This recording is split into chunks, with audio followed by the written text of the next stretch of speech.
अस्सलाम वालेकुम वरहमतुल्लाहि वबरकातुहू। उम्मीद है आप सब खैरियत से होंगे। अल्लाह रब्बुल आलमीन उम्मत मुसलमान को हमेशा अपने हिफ्ज़ व आम में रखे। और हर उम्मती मुसलमान की ख्वाहिश, एक छोटा सा सपना रहता है कि अपनी ज़िंदगी में जो है तो अल्लाह के घर का दीदार और नबी करीम सल्लल्लाहु अलैहि वसल्लम के रोज़े मुबारक को हाजिरी दे।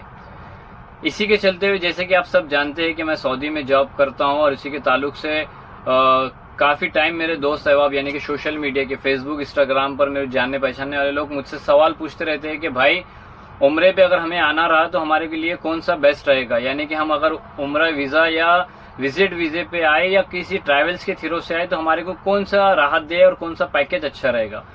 तो इत्तेफाकन जो है तो काफ़ी टाइम से मैसेज कर रहे थे हमारे जान पहचान वाले भाई, और इसी में जो है तो काफ़ी टाइम से जो है तो हमारे शहर औरंगाबाद में आयशा ट्रैवल्स के नाम से एक ऑफिस है, हज उम्रा के ताल्लुक से वो हर चीज़ आपके लिए प्रोवाइड करते हैं। तो उन्होंने भी जो है तो इसी महीने में जो है तो अपना एक पैकेज ऑफर लॉन्च किया है, और अच्छा बेस्ट आप लोगों के लिए राहत दे वाला एक आप लोगों के लिए एक स्कीम लेके आए।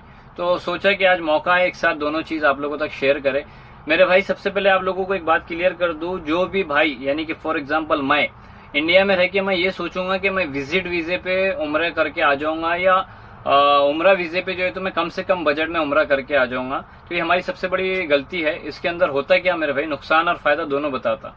ठीक है, फॉर एग्जाम्पल अगर आप विजिट वीज़े पे या नॉर्मली आपने एक वीज़ा निकाल दिए सऊदी का, तो उसमें आपको मैक्सिमम अगर आप वीज़ा निकाल रहे हैं तो कम से कम चाहे उम्रा वीज़ा निकालो या विजिट वीज़ा निकालो, एक महीने का आपको पे करना है 10,000 रुपये वीज़ा का। इंडोर्समेंट वगैरह सब मिला के आपको 10,000 रुपये पे करना है। फिर उसके बाद आता है टिकट।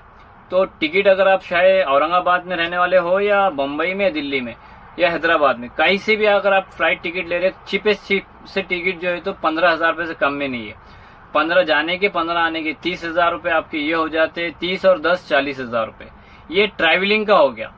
अब ट्रैवलिंग के बाद अगर आपका दोस्त या भाई खास जो आपको सऊदी के कोई एयरपोर्ट से आपको पिकअप करता है, तो लाजिम सी बात है उसको पैसे पे करना है टैक्सी वगैरह के, या उसकी खुद की गाड़ी है तो उसको अलग देना है।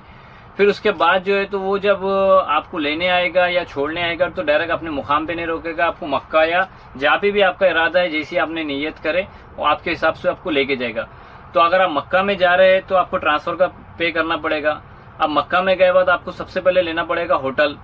तो पर डे का होटल जो मैं जानता हूँ, जिसको नजदीक में हरम शरीफ के जो भी अतराफ में नजदीक होटल है, पर डे के होटल है 100 से 150 रियाल 24 घंटे के।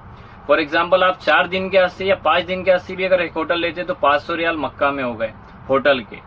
अब उम्रे के बाद आपके बाद जो आती है बात